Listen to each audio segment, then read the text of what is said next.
మీ అందరికీ నా హృదయపూర్వక వందనాలు. చెమ్మ కలిగిన దేవుని పిల్లారా, మీరు హృదయాలు వెలిగించే మాటతో ఏకోనే దేవుడి మాటలు తీసుకొని మీ ఎద్దుకు వచ్చున్నాడు కనుక మీరు నేను కలిసి ప్రభు మాటలు ధ్యానం చేసుకుందాం.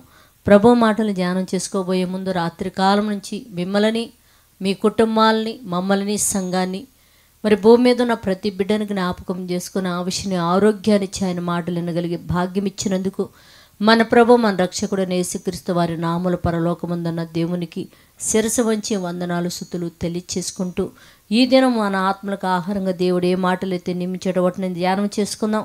కీర్తన 120 అధ్యాయము. దేవుని పిల్లారా, కీర్తన గ్రంథం 120 అధ్యాయము మొదట వచ్చిన మనం ధ్యానం చేసుకోకుంటే, నా శ్రమలలో నేను మొరపెట్టుటకు యెహోవాకు నాకు ఉత్తరం ఇచ్చెను. అంటే నా శ్రమలలో నేను యెహోవాకు మొరపెట్టి తిని నాయన నాకు ఉత్తరం ఇచ్చాడు. అంటే ప్రత్యుత్తరం దయచేశాడు. అంటే జీవము కలిగిన యెహోవా దేవునికి నేను మొరపెట్టినప్పుడు నా మొర విని ఆయన నాకు ప్రత్యుత్తరం ఇచ్చాడని చెప్తున్నాడు.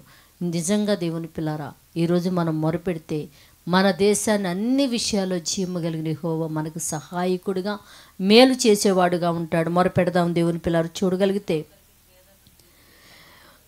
ప్రతి ఒక్క కుటుంబాన్ని బట్టి నైనా, ఇదిగో నా తండ్రి, మా భారతదేశంలో ఉన్న ప్రతి కుటుంబాన్ని బట్టి నీ సన్నిధానంలో మొరపెడుతున్నాము తండ్రి. నైనా పేదరికాన్ని తీసేనైనా ప్రతి కుటుంబంలో నా తండ్రి వారి చేతి పనులు మీరు ఆశీర్వదించి సమృద్ధి గలవారై ఉండటానికి కృపను అనుగ్రహించమని నా తండ్రి. నైనా అయ్యా, నీ బిడ్డలు పేదరికంలో ఉండి నీ వైపు తిరిగి తండ్రి అని మొరపెట్టినప్పుడు నైనా కాదనకుండా వారి మొర ఆలకించినైనా దరిద్రతలో ఉంచి పేదరికంలో ఉంచి బిడ్డలు నా తండ్రి నైనా ఆ పేదరికం అనేది లేమనేది బిడ్డల జీవితాలు తొలగించిన తండ్రి ప్రతి కుటుంబమును సమృద్ధితో నింపి నిన్ను నా తండ్రి నైనా నీ యందు ఆనందించగలిగే బిడ్డలుగా ఉండునట్టు మా దేశాన్ని బహుగా ఆశీర్వదించి సహాయం చేయమని మా రక్షకుడు నీ కుమారుడు యేసయ్య పరిశుద్ధ నామములో ప్రార్థన అడుగుతున్నాము తండ్రి.